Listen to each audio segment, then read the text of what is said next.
Welcome to the video lecture. Myself doctor Rashmi Minj और मैं आज आप लोगों को ऑस्टियोपोरोसिस ऑस्टियोमलेशिया के बारे में बताने जा रही हूँ।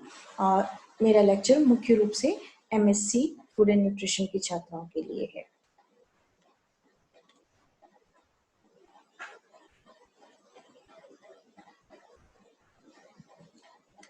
कैल्शियम की कमी मुख्य रूप से कैल्शियम की इनएडिक्वेट सप्लाई के कारण होती है। अगर भोज्य पदार्थों में कम मात्रा में कैल्शियम होता है तो उसकी कमी देखी जाती है। इसके अलावा जो कैल्शियम है उसका अवशोषण अगर हमारे शरीर अच्छी तरीके से नहीं कर पाता है तो भी कैल्शियम की कमी देखी जाती है। मुख्य रूप से भारत में जो महिलाएं हैं, विशेष रूप से लो सोशियो इनकम ग्रुप की महिलाएं, रिपीटेड प्रेगनेंसी और लैक्टेशन जो के कारण उनके शरीर में कैल्शियम की कमी देखी जाती है। कैल्शियम जो होता है ये एक बहुत ही इम्पॉर्टेंट मैक्रो मिनरल होता है और ये हमारे शरीर में बहुत सारे इम्पॉर्टेंट कार्य करता है। कैल्शियम जो है हमारे शरीर के 39% भाग कुल मुख्य जो खनिज लवण है उनका 39% जो है वो कैल्शियम का होता है। 70 किलोग्राम के एक वयस्क व्यक्ति के शरीर में लगभग 1200 ग्राम कैल्शियम पाया जाता है, जिसमें से 99% कैल्शियम जो है वो अस्थियों में जमा होता है और 1% जो कैल्शियम होता है वो रक्त तथा ऊतकों में पाया जाता है, द्रव्य में भी पाया जाता है। कैल्शियम आयनिक रूप में पाया जाता है। जन्म के समय बच्चे के शरीर में 28 ग्राम कैल्शियम उपस्थित रहता है। जैसा कि मैंने पहले भी बताया कि वयस्क व्यक्ति के शरीर में 1000 से लेकर 1200 ग्राम तक कैल्शियम पाया जाता है। कैल्शियम का बहुत सारे इम्पॉर्टेंट कार्य होते हैं जो कि हमारे शरीर में होते हैं। सबसे पहला है वैसोडाइलेशन तथा वस्कुलर कॉन्ट्रैक्शन, यानी जो हमारी जो रक्तवाहिनियां होती हैं उनको स्वास्थ्य बनाना, उनको स्वस्थ रखना, उनको हेल्दी बनाने का काम कैल्शियम की सहायता से ही होता है। उनमें वो कॉन्ट्रैक्शन और रिलैक्सेशन का काम करता है। मसल्स फंक्शन का काम भी कैल्शियम करता है। इसके अलावा नर्व ट्रांसमिशन यानी तंत्रिका तंत्रिका में जो ट्रांसमिशन का काम है उसमें भी कैल्शियम की उपस्थिति आवश्यक होती है। हार्मोनल सिक्रीशंस, बहुत सारे ऐसे हार्मोन्स होते हैं जिनके सिक्रीशन में कैल्शियम उपस्थित रहता है। और ब्लड क्लॉटिंग में जो रक्त है उसके जमने में कैल्शियम की उपस्थिति अनिवार्य होती है। उपरोक्त सभी कार्य 1% कैल्शियम के द्वारा संपन्न हो जाता है। शेष 99% जो कैल्शियम है, जैसे कि मैंने पूर्व में भी बताया, बोन्स तथा टीथ में स्टोर्ड रहता है, जमा रहता है, जिससे वो हड्डियों को, दांतों को तो मजबूती प्रदान करता ही है, साथ ही साथ ये एक रिजर्वॉयर की तरह, ये एक स्टोरेज की तरह शरीर में रहता है और इसमें कांस्टेंट लगातार एब्जॉर्प्शन और रीएब्जॉर्प्शन की प्रक्रिया होती रहती है और जरूरत पड़ने पर इससे कैल्शियम लिया जा सकता है। जैसे कि पूर्व में मैंने बताया कि गर्भावस्था, बार बार गर्भावस्था की स्थिति में जाना और दूध पिलाने वाली माताओं को बार बार उस स्टेज से गुजरने के कारण उनके शरीर में कैल्शियम की कमी हो जाती है। कैल्शियम एक ऐसा तत्व है जो 30 वर्ष की उम्र तक वो पॉजिटिव या कैल्शियम डिपोजिशन की तरफ हमारा शरीर रहता है। 30 वर्ष की उम्र में जो हमारी अस्थियां होती हैं उनमें जो बोन मिनरल डेंसिटी होती है वो उच्च स्तर पर रहती है।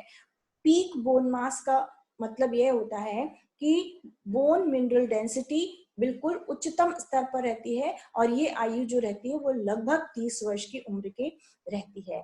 लेकिन विडंबना यह है कि हमारे देश में या आप आम भी मान लीजिए तो महिलाओं के लिए यही अवस्था जब होती है वो प्रेगनेंसी और लैक्टेशन की भी होती है। मतलब इस उम्र में जहां कैल्शियम का जमाव तीव्रता से होना चाहिए उस समय में कैल्शियम की रिक्वायरमेंट भी बहुत तीव्र होती है। तो जो ये प्रयोग, मतलब ये साइंटिस्ट ने सिद्ध किया हुआ है कि जिस व्यक्ति का पीक बोन मास 30 वर्ष की उम्र में बहुत स्ट्रांग होता है, बहुत अच्छा होता है, आगे चलकर मेनोपॉज होने के बाद या उम्र हो जाने के बाद उनमें फ्रैक्चर के रिस्क कम हो जाते हैं, ऑस्टियोपोरोसिस की चांसेस उनके कम रहते हैं। जिन लोगों में 30 वर्ष की उम्र में जो कैल्शियम है उसकी कमी होती है, या दूसरे शब्दों में कहा जाए बोन मिनरल डेंसिटी जो है वो उनकी कम रहती है, तो ऐसे लोगों में आगे चलकर फ्रैक्चर के चांसेस बढ़ जाते हैं। पोस्ट मेनोपॉजल स्टेज में या उम्र बढ़ जाने के कारण जो ऑस्टियोपोरोसिस है इसकी संभावना बढ़ जाती है। अब कैल्शियम डेफिशिएंसी से ऑस्टियोपोरोसिस, ऑस्टियोमलेशिया होता है, लेकिन इन दोनों इसके दोनों रोगों के लिए दो और फैक्टर्स होते हैं जो कि बहुत ही इंपॉर्टेंट रोल प्ले करते हैं। वो होता है विटामिन डी और दूसरा होता है पैराथायरॉइड हार्मोन। ये दोनों मिलकर बोन और किडनी, इन दोनों में कैल्शियम के अवशोषण को बढ़ाते हैं। विटामिन डी की उपस्थिति में ही इंटेस्टाइन का कैल्शियम जो है वो अवशोषित होता है, वो जो हम भोजन के द्वारा लेते हैं। अगर विटामिन डी हमारे शरीर में है तो कैल्शियम का अवशोषण होगा। विटामिन डी जो कि सूर्य की किरणों के में उपस्थित अल्ट्रावायलेट की किरणों के द्वारा, अल्ट्रावायलेट रेस के द्वारा हमारे शरीर की त्वचा के अंदर सबक्यूटेनियस फैट के साथ मिलकर विटामिन डी का सिंथेसिस हो जाता है। तो जिन लोगों में अल्ट्रावायलेट रेस पर्याप्त मात्रा में है उनमें इसकी कमी नहीं देखी जाती, लेकिन कैल्शियम की अगर कमी है और विटामिन डी की कमी है तो बच्चों में रिकेट्स, एडल्ट्स में ऑस्टियोमलेशिया और एल्डरली पीपल में ऑस्टियोपोरोसिस देखा जाता है। इसके अलावा कैल्सिटोनिन हार्मोन जो कि थायराइड पैराथायराइड ग्लैंड से रिलीज होता है, ये भी कैल्शियम के डिपोजिशन को प्रमोट करने में सहायता करता है। अब हम देखते हैं group at risk of calcium inadequacy. कौन कौन से ग्रुप हैं जिनके शरीर में कैल्शियम इनएडिक्वेट मात्रा में पाया जा सकता है। तो सबसे पहला जो डाइटरी इनटेक है कैल्शियम की वो रिकमेंडेड लेवल से कम है, जितनी हमको पर्याप्त मात्रा में लेना चाहिए। अगर वो लगातार हम कम मात्रा में लेते जाते हैं तो नेगेटिव हेल्थ कॉन्सिक्वेंसेस दिखाई देते हैं लॉन्ग टर्म में। ऑस्टियोपोरोसिस के प्रिवेंशन के लिए बचपन से ही अगर उनमें कैल्शियम रिटेंशन अच्छा है और उनकी बोन डेंसिटी अच्छी है ग्रोइंग स्टेज में, तो आगे चलकर उनकी ऑस्टियोपोरोसिस के चांसेस कम होते हैं। प्रेगनेंसी तथा लैक्टेशन में प्रेगनेंसी के दौरान कैल्शियम की रिक्वायरमेंट बढ़ जाती है। आहार में कैल्शियम युक्त आहार लेने की आवश्यकता बढ़ जाती है। क्यों? क्योंकि इसके जो फीटस होता है उसका स्केलेटन का विकास होता है, निर्माण होता है, और उसमें पूरे गर्भस्थ शिशु के जो स्केलेटल है, अस्थि संस्थान है, उसके लिए सबसे आवश्यक होता है कि माँ को कैल्शियम युक्त आहार मिले। अगर माँ को कैल्शियम युक्त आहार मिलता है लास्ट ट्राइमेस्टर तक, अंतिम 9 महीने तक, ये इसकी आवश्यकता होती है, क्योंकि बच्चे की हड्डियों का निर्माण, गर्भस्थ शिशु की हड्डियों का निर्माण गर्भवती माता के शरीर में होता रहता है, और वो माता के शरीर से ही कैल्शियम को लेकर अपनी अस्थियों का निर्माण करता है। ऐसी स्थिति में जब आवश्यकता अधिक है लेकिन आहार के द्वारा कैल्शियम नहीं मिल रहा है, तो गर्भवती स्त्री के अस्थियों के द्वारा जो संग्रहित है कैल्शियम वो गर्भस्थ शिशु के द्वारा ले लिया जाता है। फलस्वरूप गर्भवती स्त्री के शरीर में, हड्डियों में कैल्शियम कम हो जाता है। अब बिल्कुल विपरीत स्थिति है, जैसे कि मैंने बताया कि प्रेगनेंसी और लैक्टेशन में कैल्शियम की रिक्वायरमेंट बढ़ जाती है, लेकिन अगर आहार में ज्यादा मात्रा में नहीं पाई जाती तो कैल्शियम की कमी देखी जाती है, और वो कैल्शियम जो है वो महिला की अस्थियों से गर्भस्थ शिशु ले लेता है। अब वही महिला या कोई भी महिला जब उसका मेंस्ट्रुएशन साइकिल समाप्त हो जाता है, एवरेज 45 से 50 इयर्स की उम्र में जो महिलाएं हैं उनमें मेंस्ट्रुएशन साइकिल खत्म हो जाता है, जिसको हम कहते हैं मेनोपॉज। मेनोपॉज हो जाने के बाद ईस्ट्रोजन हार्मोन का निर्माण कम हो जाता है, और वहां स्थिति अब ऐसी हो जाती है कि अगर वो आहार में भी कैल्शियम लेती है तो उसका अवशोषण उतनी तीव्र मात्रा से में नहीं हो पाता है। गर्भावस्था में शरीर तैयार रहता है कि कितना भी कैल्शियम मिले हम अवशोषित करेंगे, लेकिन आहार में कैल्शियम कम रहता है। अगर पोस्ट मेनोपॉजल स्टेज ऐसी होती है जो 45 से 50 वर्ष की उम्र की अवस्था रहती है, इसमें अगर महिला कैल्शियम लेती भी है अपने आहार में, तो ईस्ट्रोजन हार्मोन की कमी के कारण कैल्शियम का एब्जॉर्प्शन जो होता है वो डिक्रीज हो जाता है। 3 to 5% पर ईयर के हिसाब से हर साल मेनोपॉज के बाद महिला का जो कैल्शियम अवशोषित करने की दर होती है वो कम हो जाती है। इसके लिए ईस्ट्रोजन थेरेपी रिस्टोर करने के लिए पोस्ट मेनोपॉजल वुमेन में बोन्स की हेल्थ बनाए रखने के लिए लिया जाता है। ये चित्र द्वारा आप देख सकते हैं, पोस्ट मेनोपॉजल वुमेन है इंडिया की, 45 से शुरू हो जाती है ये उम्र, 60 साल तक हम उनको पोस्ट मेनोपॉजल वुमेन के स्टेटस में लाते हैं। जब कैल्शियम की कमी हो जाती है तब जो शरीर है वो बोन टिश्यूज से कैल्शियम एक्सट्रैक्ट कर लेता है। वो अस्थियों में संग्रहित कैल्शियम को ले लेता है, जिससे कि रक्त में, मसल्स में तथा इंट्रासेलुलर फ्लूइड में कैल्शियम का कंसंट्रेशन नियमित रूप से बना रहे। अब हम देखते हैं कि ये पीक बोन मास की स्थिति क्या है और कब बोन गेन होता है और कब बोन लॉस होता है। तो देखिए, हमारे शरीर में अस्थियों में लगातार रीएब्जॉर्प्शन की प्रोसेस चलती रहती है। एब्जॉर्प्शन और रीएब्जॉर्प्शन की प्रोसेस चलती रहती है। बच्चों तथा एडोलेसेंट में तथा मिडिल एडल्टहुड तक ये प्रोसेस रिलेटिवली ऐसी होती है कि बोन फॉर्मेशन ज्यादा होता है और रीअब्जॉर्प्शन कम होता है।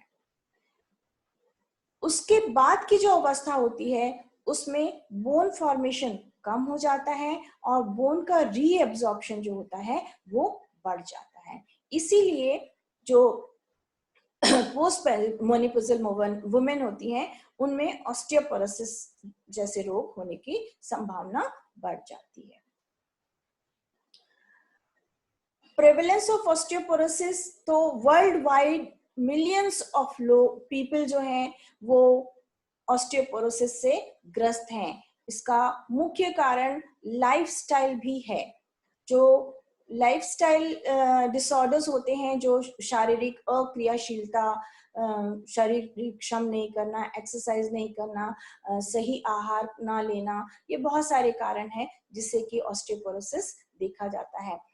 यूएसए में अप्रोक्सीमेटली 10 मिलियन इंडिविजुअल्स जो हैं वो 50 वर्ष के उम्र के हैं जिनको ऑस्टियोपोरोसिस है, और उसमें से 80% जो लोग हैं वो महिलाएं हैं। तो उसके अलावा जो 33% है वो ऑस्टियोपीनिया के से ग्रस्त हैं, और ये देखा गया है कि हर 10 वाइट वुमेन में 4 वुमेन जो होती हैं वो हिप फ्रैक्चर, स्पाइन फ्रैक्चर और रिस्ट फ्रैक्चर को झेलती हैं।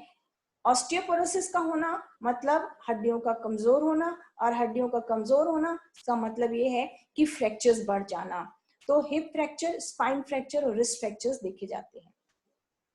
अब हम देखते हैं कि ऐसे कौन कौन से फैक्टर्स हैं जो कि कैल्शियम के अवशोषण को प्रभावित करते हैं। सामान्य रूप से ह्यूमंस में जितना भी हम आहार के द्वारा कैल्शियम लेते हैं वो पूरा का पूरा 100% कैल्शियम अवशोषित नहीं होता है। इसमें से लगभग 30 से 35% कैल्शियम ही अवशोषित होता है। इसके अलावा ये डिपेंड करता है कि हम किस प्रकार से कैल्शियम, किस प्रकार की क्वालिटी का कैल्शियम, वैरायटी का कैल्शियम लेते हैं। ये भी देखा गया है कि कैल्शियम का एब्जॉर्प्शन बच्चों तथा इन्फेंट्स में 60% बढ़ जाता है, 60% हो जाता है। इसके अलावा प्रेगनेंसी तथा लैक्टेशन में भी कैल्शियम का एब्जॉर्प्शन बहुत ज्यादा मात्रा में होता है, और जैसे ही एडल्टहुड आती है, उम्र बढ़ती है, जो कैल्शियम का एब्जॉर्प्शन है वो उम्र के साथ साथ कम होने लगता है। जितना 50 साल की उम्र में कैल्शियम का अवशोषण सामान्य से कम हो जाता है, 70 साल में और अधिक कम हो जाता है।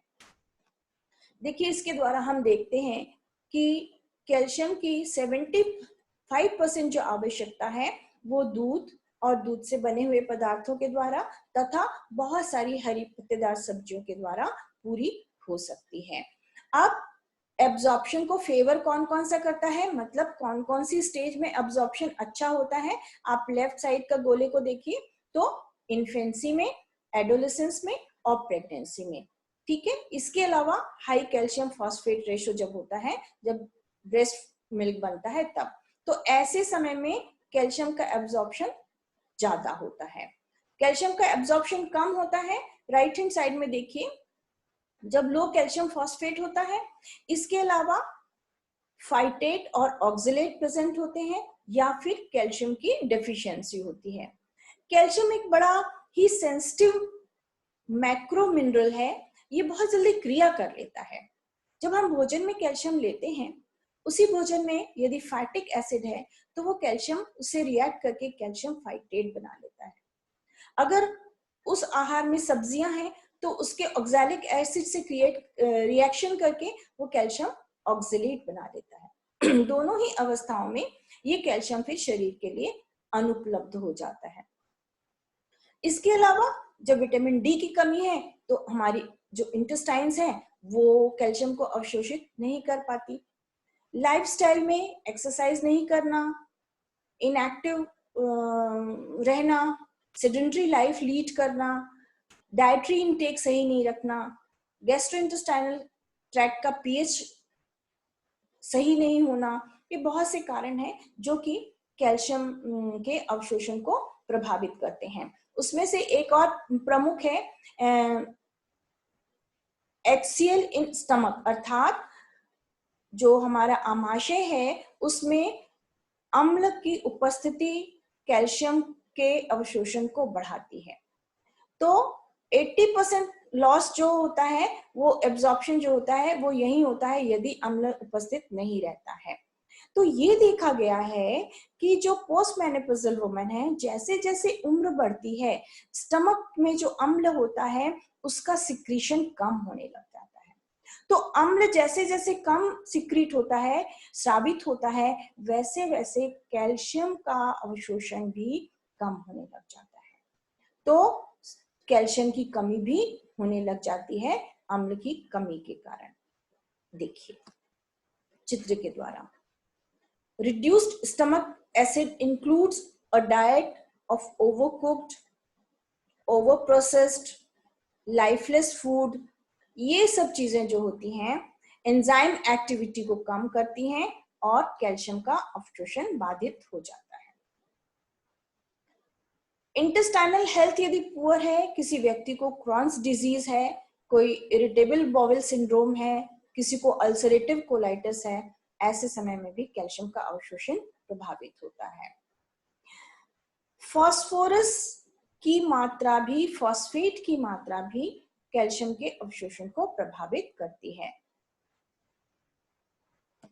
कॉफी, जो लोग बहुत ज्यादा कॉफी पीते हैं उनमें कैल्शियम डेफिशिएंसी हो जाती है, क्योंकि कॉफी में उपस्थित कैफीन कैल्शियम को अपने में बाइंड कर लेता है और डायूरेटिक एक्शन के कारण कैल्शियम का एक्सक्रीशन बढ़ जाता है। कैफीन जो होता है वो डायूरेटिक होता है, डायूरेटिक्स का काम करता है। तो कैफीन क्या करता है, कैल्शियम को अपने साथ बांध लेता है, बाइंड कर लेता है और वो यूरिन के थ्रू एक्सक्रीट हो जाता है। अगर कोई व्यक्ति 1 कप रेगुलर कॉफी पीता है तो उसमें कोई विशेष ज्यादा लॉस नहीं होता है, 2 से 3 मिलीग्राम कैल्शियम का लॉस होता है। मॉडरेट कैफीन कंजम्पशन में 1 कप कॉफी या 2 कप कॉफी पर डे अगर कोई महिला लेती है तो उसमें कोई नेगेटिव इफेक्ट नहीं देखे जाते। लेकिन कई बार देखा जाता है कि कुछ लोगों को कॉफी पीने का बहुत ज्यादा क्रेज रहता है, 5-5 कप अगर प्रतिदिन जिन लोग कॉफी पीते हैं उनमें फिर कैल्शियम की डेफिशिएंसी देखी जाती है। विटामिन डी इंटेस्टाइन में कैल्शियम के अवशोषण को बढ़ाता है। अगर विटामिन डी की कमी होगी तो कैल्शियम अवशोषित नहीं होगा। सनलाइट से विटामिन डी मिलता है। इसके अलावा डाइटरी सप्लीमेंट्स के द्वारा भी विटामिन डी लिया जा सकता है। विटामिन डी के स्रोत दिख रहे हैं आपको चित्र में, दूध, मछली, अंडा, सूर्य का प्रकाश, इन सब में विटामिन डी अच्छी मात्रा में पाया जाता है। 45 सीरियल्स में भी विटामिन डी पाया जाता है। अब हम देखते हैं रोल ऑफ ईस्ट्रोजन। जैसे कि मैंने पूर्व में बताया कि पोस्ट मेनोपॉजल वुमेन में ईस्ट्रोजन का जो है वो उसका सिक्रीशन कम होने लग जाता है। तो पोस्ट मेनोपॉजल वुमेन में कैल्शियम का अवशोषण ईस्ट्रोजन की कमी के कारण यूटिलाइजेशन और एब्जॉर्प्शन दोनों ही कम होने लग जाता है, और इसके कारण ही कैल्शियम कम होता है और अधिक उम्र की महिलाओं में ऑस्टियोपोरोसिस, ऑस्टोपीनिया जैसे रोग देखे जाते हैं। मैग्नीशियम की उपस्थिति जो होती है वो बायोकेमिकल प्रोसेस के थ्रू बोन में कन्वर्ट करती है कैल्शियम को, डिपोजिशन को। इसी प्रकार से मैग्नीज जो होता है ये ट्रेस एलिमेंट होता है, ये बोन के मिनरलाइजेशन को, कार्टिलेज के प्रोडक्शन को, कनेक्टिव टिश्यू के प्रोडक्शन को अच्छा बनाता है। तो हेल्दी बोन के लिए मैग्नीज भी आवश्यक होती है। जिंक एक वाइटल ट्रेस मिनरल होता है और एसेंशियल नॉर्मल बोन फॉर्मेशन के लिए जरूरी होता है। प्रोटीन कोशिकाओं के निर्माण का एक आवश्यक तत्व होता है और यह देखा गया है कि ज्यादा मात्रा में प्रोटीन लेने से कभी कभी यूरिन में कैल्शियम का लॉस ज्यादा होता है। हमारे देश में ये समस्या नहीं है क्योंकि हमारे देश की डाइट जो है वो हाई प्रोटीन डाइट नहीं है, हम लोग हाई सीरियल डाइट लेते हैं। विदेशों में जहां पर सीरियल कम लिया जाता है, प्रोटीन बहुत ज्यादा मात्रा में लिया जाता है, उन केसेस में ऐसा देखा जाता है। फाइटिक एसिड तथा ऑक्सैलिक एसिड, कुछ प्लांट्स में ऐसे इनहिबिटर्स पाए जाते हैं जो कि कैल्शियम को अनुपलब्ध कर देते हैं हमारे शरीर में, जैसे कि पालक है, स्वीट पोटैटोज हैं, बीन्स हैं। इनमें फाइटिक एसिड पाया जाता है और इनमें ऑक्सैलिक एसिड पाया जाता है और ग्रेन्स वगैरह में फाइटिक एसिड पाया जाता है, और ये जो है कैल्शियम के साथ रिएक्ट करके कैल्शियम को हमारे शरीर के लिए अनुपलब्ध कर देते हैं। अल्कोहल इंटेक, वे व्यक्ति जो लगातार ज्यादा मात्रा में अल्कोहल का कंजम्पशन करते हैं, उनके शरीर में भी कैल्शियम का अवशोषण नहीं हो पाता या कम मात्रा में होता है। वे व्यक्ति जो हाई सोडियम डाइट लेते हैं, उनका भी कैल्शियम एब्जॉर्प्शन जो है वो बाधित रहता है या कम मात्रा में पाया जाता है। ये देखा गया है कि सोडियम भी कैल्शियम के अवशोषण को प्रभावित करता है। एक्सरसाइज के बारे में जैसे कि पहले भी मैंने चर्चा की है कि जो व्यक्ति सेडेंटरी लाइफ लीड करते हैं तो वो उनमें कैल्शियम का अवशोषण धीरे से होता है, और जो बहुत अच्छे से वॉकिंग, जॉगिंग करते हैं तो वहां पर कैल्सिटोनिन नामक जो हार्मोन होता है वो सिक्रीट होता है और वो हेल्पफुल होता है। स्मोकिंग, जो लोग स्मोकिंग करते हैं उनका बोन मिनरलाइजेशन प्रभावित होता है। रिसर्चर्स ने बताया है कि ऑस्टियोब्लास्ट की प्रक्रिया जो होती है उसको रोकने का काम निकोटिन करता है। अब हम देखते हैं ऑस्टियोपोरोसिस के क्या सिम्टम्स हैं, क्या लक्षण हैं। सबसे पहला, पुअर स्लीप, नींद नहीं आना, हड्डियां कमजोर हो जाना, हड्डियों में दर्द रहना, टेंडरनेस हो जाना, फ्रैक्चर्स के बहुत बार फ्रैक्चर्स के केसेस देखे जाना, हाइट जो है वो कम हो जाना, low back due pain due to fractures of the spinal bones.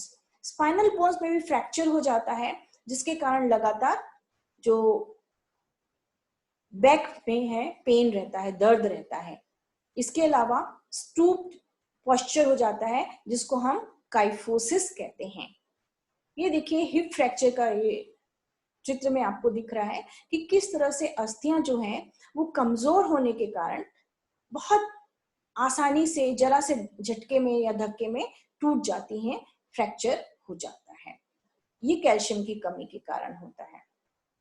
इसमें आप स्ट्रक्चर में देखते हैं जो स्पाइन है, हमारी जो मेरुदंड है, उसमें जो छोटे छोटे वर्टिब्रेट्स होते हैं, उनकी जो स्ट्रक्चर होता है, उनका जो बोन मैट्रिक्स होता है, उसमें छिद्र ज्यादा हो जाते हैं, वो कमजोर हो जाती हैं और उससे क्या होता है कि उनमें भी फ्रैक्चर हो जाते हैं। ऑस्टियोपोरोसिस में ये देखे चित्र के द्वारा भी आप देख सकते हैं कि नॉर्मल बोन में एक सघनता रहती है और जो ऑस्टियोपोरोटिक बोन होती है उसमें छेद हो जाते हैं। पोरोसिस का मतलब होता है छिद्र, पोरोसिस का अर्थ ही होता है छिद्र, और ऑस्टियो का मतलब होता है बोन्स। तो जब बोन्स छिद्रमय हो जाती है तो उसको हम कहते हैं ऑस्टियोपोरोसिस। ये जो स्ट्रक्चर है इसमें आप देखेंगे काइफोसिस जिसको कहते हैं, एक महिला सामान्य स्तर अगर उसके कैल्शियम लेवल सामान्य होता है, आहार में सामान्य मात्रा में कैल्शियम लेती है, तो उसका बॉडी स्ट्रक्चर स्ट्रेट होता है। और जैसे जैसे कैल्शियम की कमी होती जाती है उसका शरीर सामने की तरफ झुकता है। और आपने बहुत सारी ऐसी बुजुर्ग लेडीज को देखा होगा जो पूरी तरह से झुकी हुई रहती है। इस लक्षण को हम कहते हैं काइफोसिस। ये कैल्शियम डेफिशिएंसी के कारण है। अब हम देखते हैं ऑस्टियोपोरोसिस के रिस्क फैक्टर। तो बोन्स मैंने आपको बताया, इससे हमको पता चलता है, इस चित्र में हम देखते हैं कि अगर आहार द्वारा हमको बोन कैल्शियम में कम हम आहार द्वारा लेते हैं तो हमारे शरीर रक्त में कैल्शियम की कमी हो जाती है। रक्त में इंट्रासेलुलर फ्लूइड में मसल्स में भी कैल्शियम होना जरूरी होता है। ऑस्टियोब्लास्ट का जो होता है वो डिपोजिशन का काम करता है बोन में। पैराथायराइड हार्मोन क्या करता है, ये रक्त में कैल्शियम की मात्रा को बनाकर रखता है, इंट्रासेलुलर फ्लूइड में रक्त की कैल्शियम की मात्रा को बनाकर रखता है। अगर हमारे आहार में कैल्शियम कम रहता है तो ये पैराथायराइड हार्मोन क्या करता है, बोन से कैल्शियम ले लेता है और रक्त में कैल्शियम की मात्रा को बनाकर रखता है। अब हम देखते हैं ऑस्टियोपोरोसिस के प्रकार। ऑस्टियोपोरोसिस दो प्रकार का होता है, प्राइमरी ऑस्टियोपोरोसिस और सेकेंडरी ऑस्टियोपोरोसिस। प्राइमरी ऑस्टियोपोरोसिस को हम पोस्ट मेनोपॉजल ऑस्टियोपोरोसिस भी कहते हैं। ये मुख्य रूप से 45 से 50 साल की उम्र की महिलाओं को अधिकतर देखा जाता है। सेकेंडरी ऑस्टियोपोरोसिस को हम सेनाइल ऑस्टियोपोरोसिस भी कहते हैं। सेनाइल ऑस्टियोपोरोसिस अधिकतर 70 वर्ष की स्त्री और पुरुष दोनों को देखा जाता है। डायग्नोसिस, किस तरह से इसका निदान होगा, तो तीन तरीके हैं इसके, बोन डेंसिटोमीटर के द्वारा, अल्ट्रासाउंड के द्वारा और क्वांटिटेटिव कंप्यूटेड टोमोग्राफी के द्वारा हम बोन का जांच करके पता कर सकते हैं। एक डेक्सा टेक्निक है, ये सबसे नई और लेटेस्ट टेक्निक होती है और ये बिल्कुल सटीक और 100% करेक्ट होती है। इसको हम कहते हैं डुअल एनर्जी एक्सरे एब्जॉर्बेटरी मेथड। इसमें एक मशीन होती है जो शरीर की हमारे टिप टू टो, ऊपर से लेके नीचे तक का पूरे शरीर का बोन का मास को रीड करती है और एवरेज निकाल कर बताती है कि ये टोटल हमारे शरीर में जो बोन मास डेंसिटी है वो कितनी है। सोनोग्राफी के द्वारा भी हमको पता चलता है कि बोन मास डेंसिटी कैसी है। बोन मास डेंसिटी को चेक करने का बीएमडी जिसको हम कहते हैं सामान्य भाषा में चेक करने का तरीका है, अगर 0 है तो नॉर्मल है, +1 है तो बहुत अच्छा है, -1 है और -2 है तो ऑस्टियोपेनिया कहलाता है। इसमें कहते हैं कि ये थिनिंग ऑफ बोन है और ये शुरुआती संभावना होती है। इसमें ऑस्टियोमलेशिया भी हम इसको, अगर एडल्ट्स में होता है तो हम इसको ऑस्टियोमलेशिया कहते हैं, पोस्ट मेनोपॉजल वुमेन में होता है तो हम इसको ऑस्टियोपेनिया कहते हैं। फिर अगर जो बोन मास डेंसिटी -3 आती है तो इसका मतलब है कि ऑस्टियोपोरोसिस है, बोन मास जो है वो काफी लो हो गया है। क्लिनिकल डिसीजन रूल्स भी हैं, एक क्यू फ्रैक्चर स्कोर बनाया है। साइंटिस्ट थे, उन्होंने 2009 में ये स्कोर डेवलप किया। इसमें age, BMI, smoking status, rheumatoid arthritis, alcohol use, cardiovascular disease, क्या क्या पूरा उनका एक स्कोर एक पूरी बना दी जाती है और उसके आधार पर ये जांच करा जाता है कि इस व्यक्ति का जो बोन मास डेंसिटी है वो कैसी है, जो उसकी अस्थियां हैं वो की स्थिति कैसी है। कलर बायोमार्कर द्वारा भी हम ज्ञात कर सकते हैं कि किसी भी व्यक्ति के हड्डियों में ऑस्टियोपोरोसिस है अथवा नहीं है। अब हम देखते हैं आरडीए। तो आरडीए का मतलब होता है रिकमेंडेड डाइटरी अलाउंस। एक हर व्यक्ति को प्रतिदिन कितनी मात्रा में कैल्शियम लेना चाहिए। तो हम केवल इंडिया का देखेंगे, आईसीएमआर के द्वारा प्रेगनेंसी तथा लैक्टेशन में 1000 से लेकर 1200 मिलीग्राम कैल्शियम प्रतिदिन लेना चाहिए। चाइल्डहुड में 500 से लेकर 400 तक, एडल्टहुड में 600 मिलीग्राम प्रतिदिन, और एक वयस्क स्त्री तथा पुरुष को 400 मिलीग्राम प्रतिदिन कैल्शियम लिया जाना चाहिए। डाइटरी गाइडलाइंस में बहुत सारे ऐसे भोज्य पदार्थ हैं जिनमें कैल्शियम पाया जाता है, और सबसे बेस्ट होता है दूध और दूध से बने हुए पदार्थ। इसके अलावा सोयाबीन में आइसोफ्लेवोन्स पाए जाते हैं जो कि ईस्ट्रोजन की तरह काम करते हैं और कैल्शियम के अवशोषण को बढ़ाते हैं।